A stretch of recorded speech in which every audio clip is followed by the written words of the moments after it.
real brief right now is what the attributes are of the good black woman. Since she's not on television, we may not recognize her. Okay. Now, the good black woman has 7 attributes, and then I'm going to explain to you how to utilize those in your day-to-day life. The good black woman has self-discipline, courteousness, cheerfulness, self-respect, intelligence, cleanliness, and love. Now, we've heard that terminology. You know, it's like one of those where they tell you pull yourself up by your own bootstraps. What do that mean?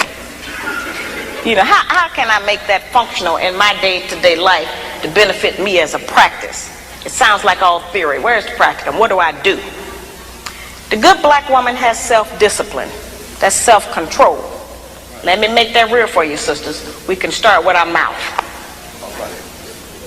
The good black woman can control her mouth.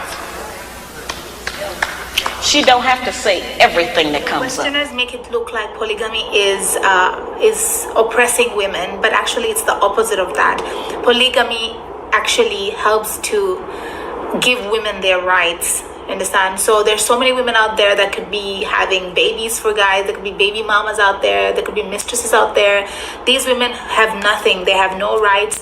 But in Islam, the opportunity of polygamy is put there to give these women also rights to having children who have a family name, to being cared for, provided for, to being given companionship, and to be given inheritance. So all of these things that Islam gives these women rights to having and allows polygamy. I think that if it was me, I would choose that they definitely have the opportunity of polygamy. So that is one of the first reasons that I mentioned. The second reason that I accepted going into polygamy is I understand one thing.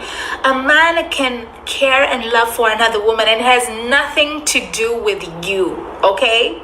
Girl, it has nothing to do with you. If your man is out there caring or loving other women, okay, it has nothing to do with you being a bad person or whatever, unless you give him a reason to. But if you are a good person and you are doing good, you're being the best version of yourself, and you're not giving a person a reason to hate you, why are you worried about not being enough? Okay. Biologically, sex is designed for one main purpose: procreation. Anything else, that's extra. The female reproductive cycle comes around once a month. For a man, it's every day. For each sexual act, the woman's one egg is matched by the man's 120 million sperm cells. Now let's do some calculation. 120 million sperm cells a day, every day, as opposed to one egg a month, every month, means, assuming all the cells are viable, that it will take only 30 men to impregnate all the women in the world. This points to one clear fact: a man is, by nature, polygamous. Monogamy and fidelity are unnatural situations promulgated by religious beliefs and social pressures. Take those away, every man will cheat. It's simply biological. Now let's look at the extra. It's a known fact that women, for the most part, are more emotional than men. So it's natural that after a sexual encounter, she'll be attached. But because a man is visual and logical in nature, there's no emotion involved. For him, it's just a physical release that's got nothing to do with love. A man loves his woman by protecting and providing for her. Period. It's really quite simple. For a man, the physical and the emotional, two separate entities. In a model, you learn a lot about image. And in modeling, real quick before we start, what am I looking at? Am I looking at you? Am I looking at the camera? Look wherever you want to look. It's still going to capture your beauty and everything. You know, just talk, you know. Okay. Yeah, so being a model, I learned a lot about image. Yeah. And what you present matters, no matter what's going on behind the scenes. There could be 110 different people behind the scene doing so many different things, and the image that comes out, that's what gets captured, and that's what you put out. Yeah. So what's our business is our business, of course. But whenever I get to that point where I'm in a relationship with somebody, I believe in myself. I know I am royalty. I'm a princess. I am the Persian princess. And when a king approaches me to make me his queen, I do believe that we have an understanding. If you approach me to make you your queen, you love me to the point where I am it. I am all of it there is for you. I love myself so much, and I think everyone should love themselves a lot. So if you are trying to approach me, that means you love me as much as I love me, even a little bit more, because that's why I'm letting you inside of my universe. Okay. So if you're able to catch that attention, if you're able to lock me down, basically, if you can make me your queen, there's nothing that me and you cannot do together.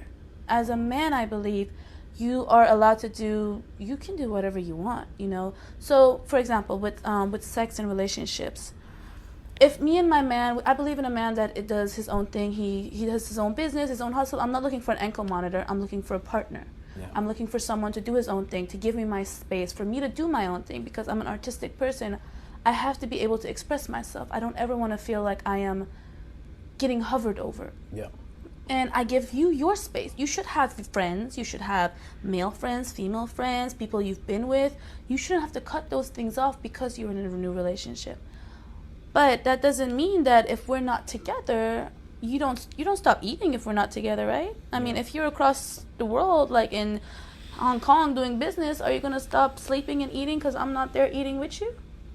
Okay. So what is it about sex that makes it so special? Only because it's a little bit more intimate? Sex doesn't have to be as spiritual as you make it to be. You know, sex can just be sex. And if people learn that sex can just be sex, they can get all those emotions out of it. Yes, me and him are going to be on that level. Me and him are going to touch each other's souls and interchange universes with each other. And he's going to tap into me like I'm going to tap into him. But he can fuck a plastic doll for all I care, as long as we're keeping those open lines of communication. My king and I can enjoy, you know, our concubines together. He can have his room of concubines. She can come do the dishes, she can come cook, she can come fuck my man, and she can go back to where she came from. As long as we're all having these open lines of communications, there is nothing that we cannot do in this world. And that's what makes a power couple, if you ask me.